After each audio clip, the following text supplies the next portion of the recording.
नमस्कार, आप देखना शुरू कर चुके हैं स्काई न्यूज़ ग्लोबल और मैं हूं आपके साथ वैशाली रस्तोगी। तो महाराष्ट्र में गहराती सियासी संकट के बीच महाविकास अघाड़ी सरकार जल्द से जल्द गिर सकती है और इसी के बीच एक टर्म आप बार बार सुन रहे होंगे, वो टर्म है फ्लोर टेस्ट। मोटा मोटा समझे तो समझ में आता है कि कहीं ना कहीं फ्लोर टेस्ट एक जरिया है बहुमत साबित करने का। पर आज हम आपको डिटेल में बताएंगे बहुत ही आसान तरीके से कि फ्लोर टेस्ट होता क्या है। चलिए जल्दी से समझते हैं।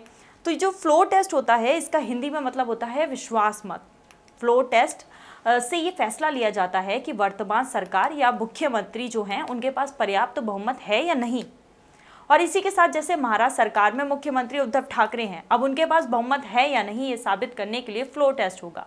तो ये फ्लोर टेस्ट जो है, इसमें विधायक अपने मत के जरिए सरकार के भविष्य का फैसला करते हैं। अगर मामला राज्य का हो तो फ्लोर टेस्ट विधानसभा में होता है और केंद्र का हो तो यही फ्लोर टेस्ट लोकसभा में होता है। अच्छा, फ्लोर टेस्ट में विधायकों के या फिर सांसदों को सदन में व्यक्तिगत रूप से पहुंचना पड़ता है, वहां जाना पड़ता है और वोट करना पड़ता है और सबके सामने वो अपना वोट देते हैं। इसमें राज्यपाल का कहीं से कहीं तक कोई हस्तक्षेप नहीं होता है।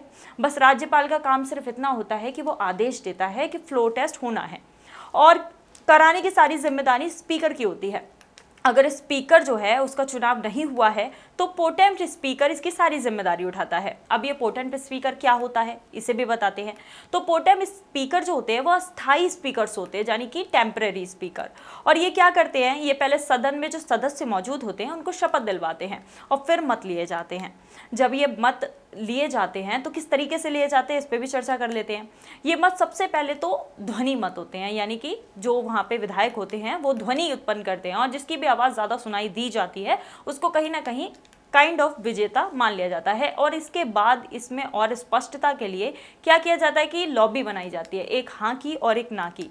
और विधायकों को सदन में जो वहाँ मौजूद होते हैं उनको कहा जाता है कि आप पक्ष या विपक्ष में बढ़ जाइए। विधायक जब पक्ष और विपक्ष में बढ़ जाते हैं तो उनकी गिनती करी जाती है और जो गिनती होती है उसका परिणाम जो होता है वो स्पीकर घोषित करता है, यानी किस के पास बहुमत है। ये चीज़ जो घोषणा होती है वो स्पीकर करते हैं।